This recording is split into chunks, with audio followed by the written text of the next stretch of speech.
क्या ब्रिक्स में पाकिस्तान की एंट्री रोक पाएगा भारत? जाने क्या है पूरा मामला। ब्रिक्स यूरोपियन यूनियन को पछाड़कर दुनिया की तीसरी सबसे बड़ी संगठन के रूप में आने वाली ब्रिक्स, जिसकी जो समिट है अफ्रीका में, साउथ अफ्रीका में, उसकी शुरुआत हो चुकी है आज से। प्रधानमंत्री मोदी जी यहां की यात्रा पे जाने वाले हैं। दोस्तों, आज हम चर्चा करेंगे ब्रिक्स को लेकर, चर्चा करेंगे कि किस प्रकार से पाकिस्तान की एंट्री को लेकर भारत इस पर नाराजगी जता रहा है। ब्रिक्स है क्या, क्या इसका महत्व है, और क्यों दुनिया के 40 से ऊपर जो देश हैं वो ब्रिक्स की सदस्यता के लिए इच्छुक हैं। इन्हीं सारे मुद्दों पर विस्तार पूर्वक हम बात करेंगे, इसलिए इस पूरे टॉपिक को बड़े ध्यान से समझिएगा। इंटरनेशनल रिलेशंस का ये टॉपिक है दोस्तों। मेरा नाम अनूप उपाध्याय है और इस प्लेटफॉर्म पर आप इस सारे टॉपिक को सुनेंगे, समझेंगे, जानेंगे। चैनल पर पहली बार हैं तो चैनल को सब्सक्राइब करके बेल आइकन जरूर दबा दीजिएगा और वीडियो पसंद आए तो लाइक और शेयर जरूर कर दीजिए। तो शुरुआत करते हैं दोस्तों आज के सेशन की। और ये जो स्टेटमेंट है कि ब्रिक्स की सदस्यता लेने से भारत पाकिस्तान को रोक रहा है, ये स्टेटमेंट जो है वो 27 जून 2022 को पाकिस्तान के विदेश मंत्रालय की तरफ से कहा गया था, जिसमें कहा था कि ब्रिक्स के मीटिंग से पहले चीन ने हमारे साथ एक बैठक की थी, लेकिन वह सिर्फ इस वजह से पाकिस्तान को इस संगठन में शामिल नहीं कर पाया क्योंकि भारत जो है वो इस पर रोक लगा रहा था, भारत इस पे अड़ंगा लगा रहा था। यह विदेश मंत्रालय पाकिस्तान का स्टेटमेंट है, जिस स्टेटमेंट से मैं इस सेशन की शुरुआत कर रहा हूं। अब भले ही पाकिस्तान ने किसी देश का इसमें नाम नहीं लिया, लेकिन उसका पूरा का पूरा इशारा अगर किसी देश के ऊपर था तो वो देश था भारत।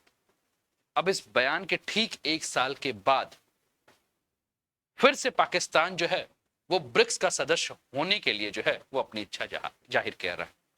और ये ब्रिक्स एक वही संगठन है जिसके मंच पर प्रधानमंत्री मोदी जी खड़े होकर 2016 में इन्होंने कहा था कि पाकिस्तान को आतंकवाद की मां अगर हम कहें, पाकिस्तान को आतंकवाद की जननी अगर हम कहें, तो इसमें कोई अतिशयोक्ति नहीं।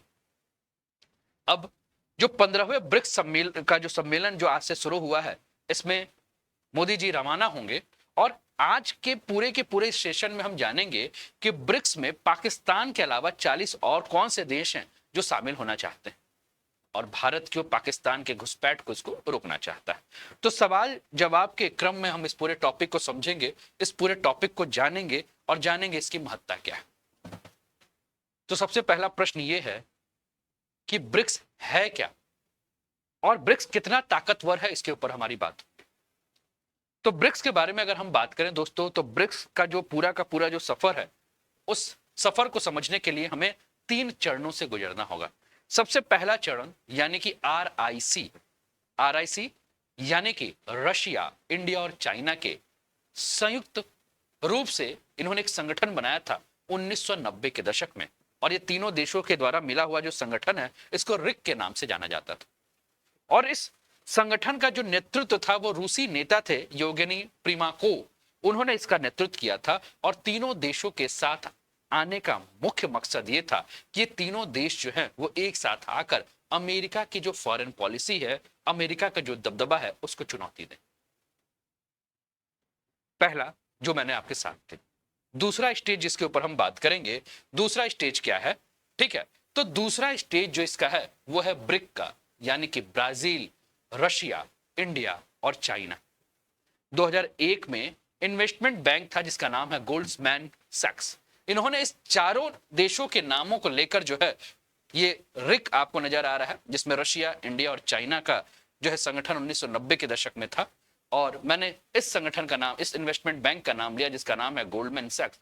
इन्होंने इस चारों देशों की जो इकोनॉमी थी, उस इकोनॉमी के लिहाज से जो है वो क्या कहा, इस इकोनॉमी के लिहाज से कहा कि दुनिया की सबसे तेज बढ़ने वाली अर्थव्यवस्था जो है वो यही है। इसके बाद 2009 में जो है इसका नाम क्या पड़ गया, इसका नाम पड़ा ब्रिक, जिसमें कि ब्राजील, रशिया, इंडिया और चाइना जो है ये थे। तीसरी स्टेज को अगर हमें समझना है, तीसरा स्टेज वो स्टेज जिसमें साउथ अफ्रीका आकर इसमें जुड़ा और इसका नाम जो है वो ब्रिक्स से ब्रिक्स हो गया। यानी कि 2010 में अफ्रीकी महाद्वीप का रिप्रेजेंटेटिव करने के लिए साउथ अफ्रीका जो है इस संगठन का हिस्सा बना। नाम बना इसका क्या, ब्रिक्स। अब प्रश्न यही है कि क्या यूरोपियन यूनियन जैसी बड़ी अर्थव्यवस्था को ब्रिक्स जो है वो पीछे करके इस समय विश्व की तीसरी सबसे बड़ी आर्थिक संगठन के रूप में सामने आ रहा है। जब पश्चिमी देश मंदी का सामना कर रहे थे तो उस समय ब्रिक्स की अर्थव्यवस्था बहुत तेजी से आगे बढ़ रही थी।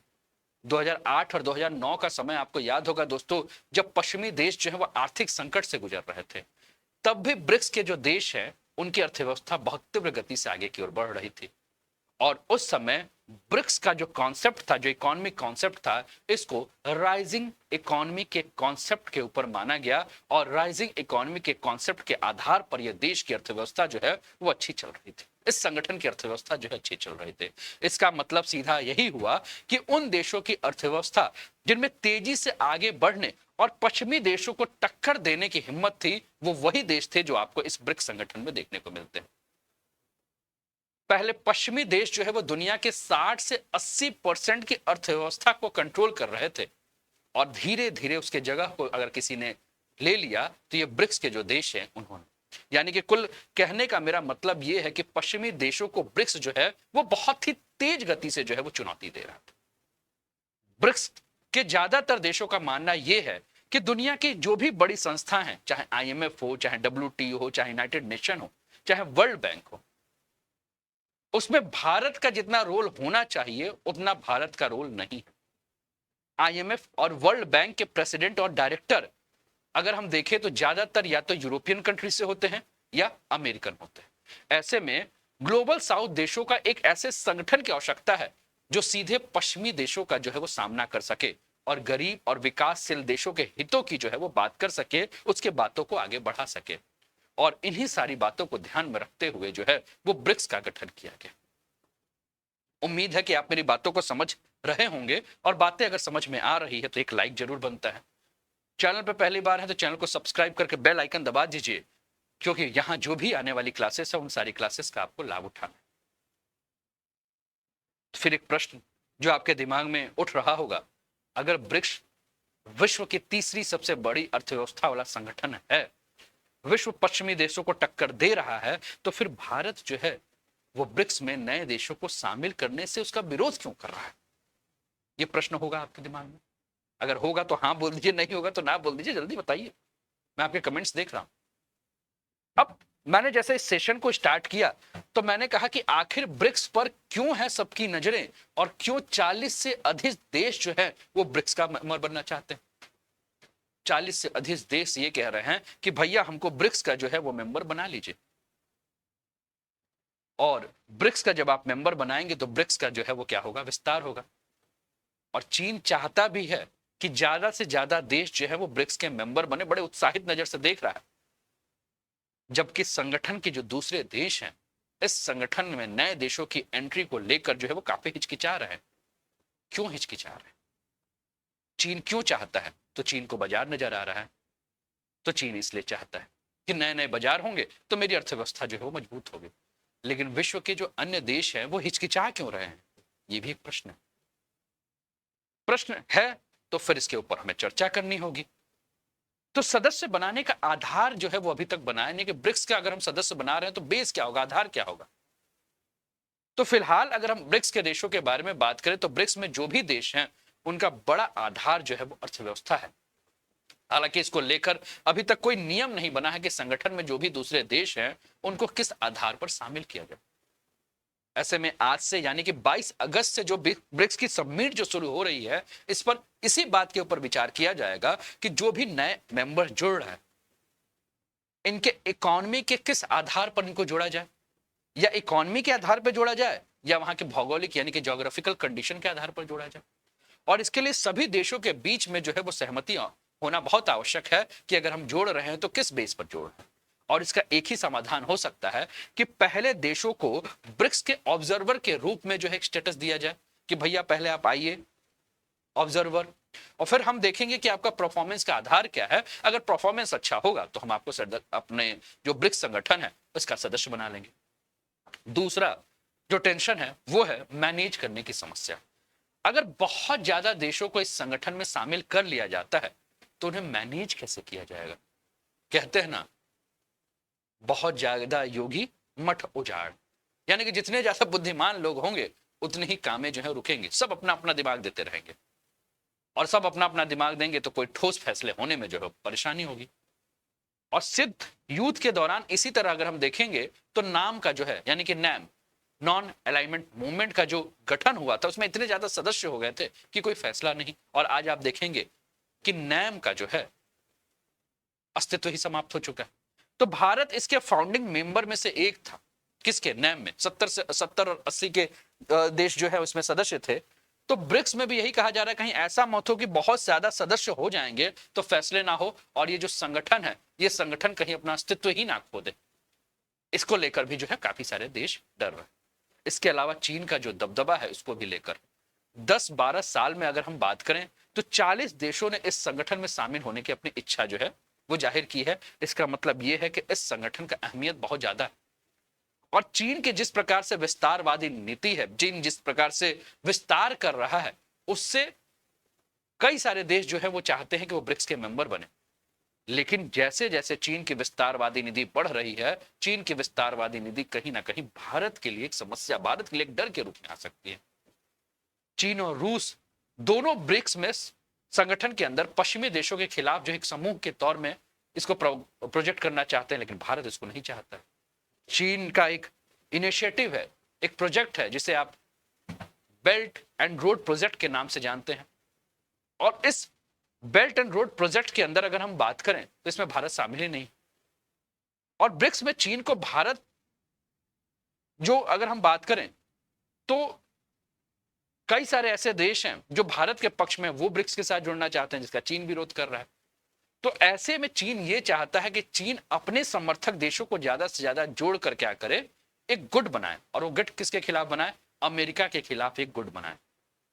जबकि भारत जो है वो साउथ अफ्रीका और ब्राजील के साथ मिलकर जो है वो इसको संतुलन बनाने की स्थिति में है, क्योंकि भारत नहीं चाहता है कि ब्रिक्स कहीं भी जो है वो अमेरिका के खिलाफ एक गुट के रूप में जो है वो प्रोजेक्ट किया जाए। अब ये भी ध्यान रखिए कि पाकिस्तान जो है वो क्यों चाहता है कि हर हाल में मुझे ब्रिक्स का जो है वो सदस्य बना लेना चाहिए। अब पाकिस्तान ऑफिशियली ब्रिक्स में शामिल होने के लिए अभी तक इसने कोई अप्लाई नहीं किया, लेकिन कई बार वो बोल चुका है ऐसे मंच पे कि हमें भी ब्रिक्स में अगर शामिल कर लिया जाता तो अच्छा होता। तो पाकिस्तान क्यों चाहता है? तो आपको समझना होगा कि पाकिस्तान इसलिए चाहता है क्योंकि पाकिस्तान चाहता है कि ब्रिक्स के माध्यम से वो भारत के साथ बराबरी कर सके। पाकिस्तान को लगता है कि भारत अगर ब्रिक्स का सदस्य है और दुनिया का ताकतवर संगठन बन चुका है तो हम भी इसमें शामिल होकर भारत को जो है वो टक्कर दे सकते हैं। दूसरा, पाकिस्तान की आर्थिक स्थिति खराब है। पाकिस्तान चाहता है कि अगर हम ब्रिक्स के सदस्य बन जाएंगे तो ब्रिक्स से हमें आर्थिक मदद यानी कि भीख मांगने पे पैसा वैसा जो है वो मिल जाएगा। बात समझ रहे है ना? तो इसलिए पाकिस्तान बार बार जो है वो इच्छा जता रहा है कि हमें क्या कर दिया जाए, इसमें सदस्य बना दिया जाए। और ब्रिक्स बैंक के जरिए पाकिस्तान को चीन जो है वो ज्यादा से ज्यादा कर्ज दिलवाएगा, और चीन कर्ज दिलवा के अपनी जो मनसा है, अपनी जो आर्थिक विस्तार की नीति है वो पाकिस्तान के माध्यम से जो है पूरा कराएगा।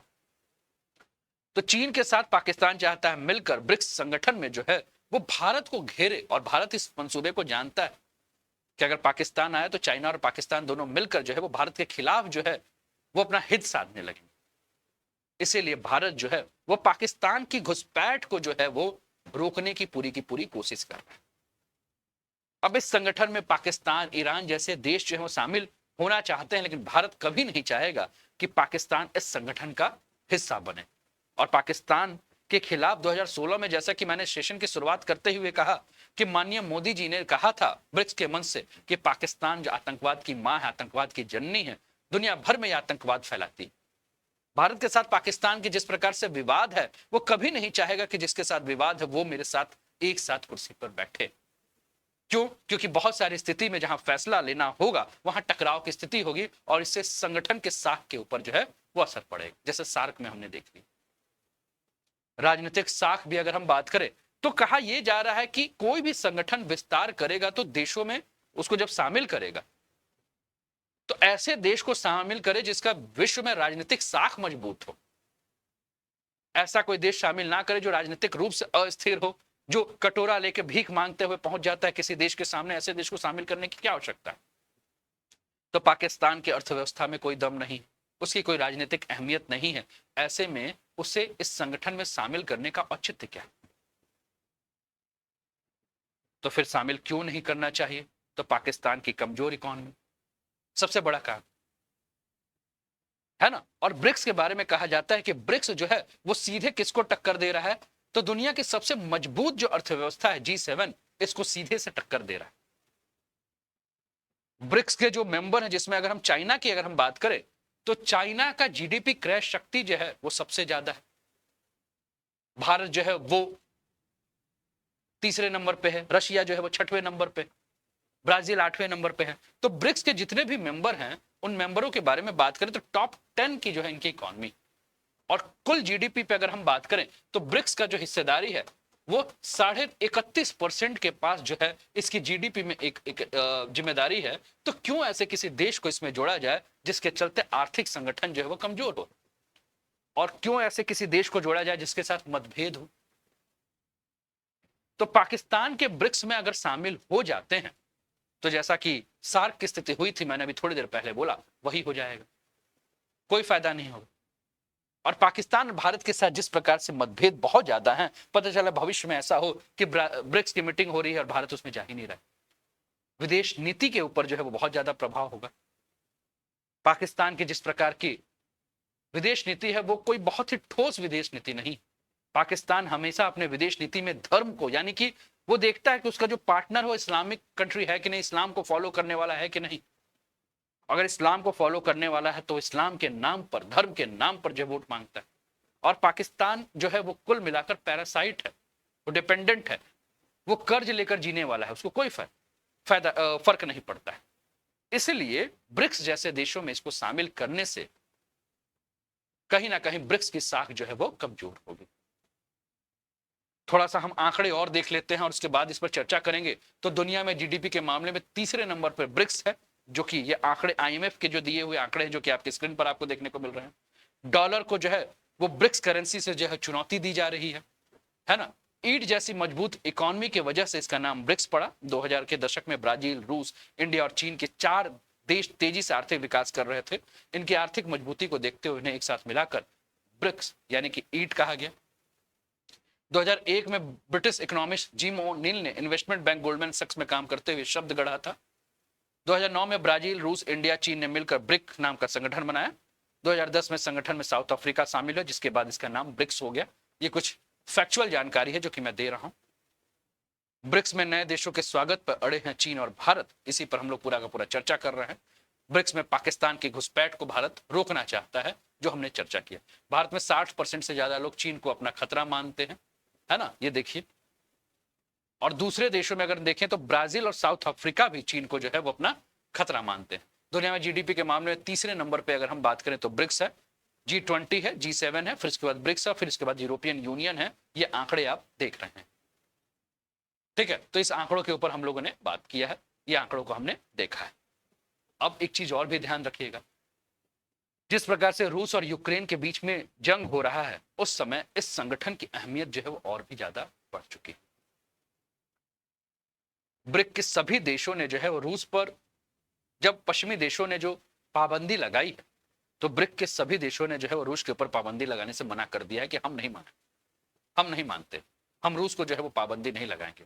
और जिस प्रकार से ब्रिक्स के सभी सदस्यों ने अपनी एकजुटता दिखाई है, दूसरे देशों को जो है ये विश्वास हो गया है कि अगर हम इनका पार्टनर बन के रहेंगे तो हो सकता है कि हमारे साथ भी जो है ये इसी तरह से करेंगे, और हम एक मजबूत देश के रूप में, एक मजबूत संगठन के रूप में जो है वो विश्व के सामने एक आईना प्रस्तुत कर सकते हैं। इसलिए सऊदी अरब, मिस्र, नाइजीरिया जैसे देश जो है वो बार बार ये कोशिश कर रहे हैं कि उनको ब्रिक्स का जो है मेंबर बना लिया जाए। और रूस यूक्रेन के जंग के बाद 40 से अधिक देश जो है वो अपनी इच्छा जो है वो जता। उम्मीद है कि ये टॉपिक आपको समझ में आया होगा कि क्यों भारत के प्रधानमंत्री मोदी जी जो हैं वो मना कर रहे हैं ब्रिक्स के सदस्य बनाने पे पाकिस्तान।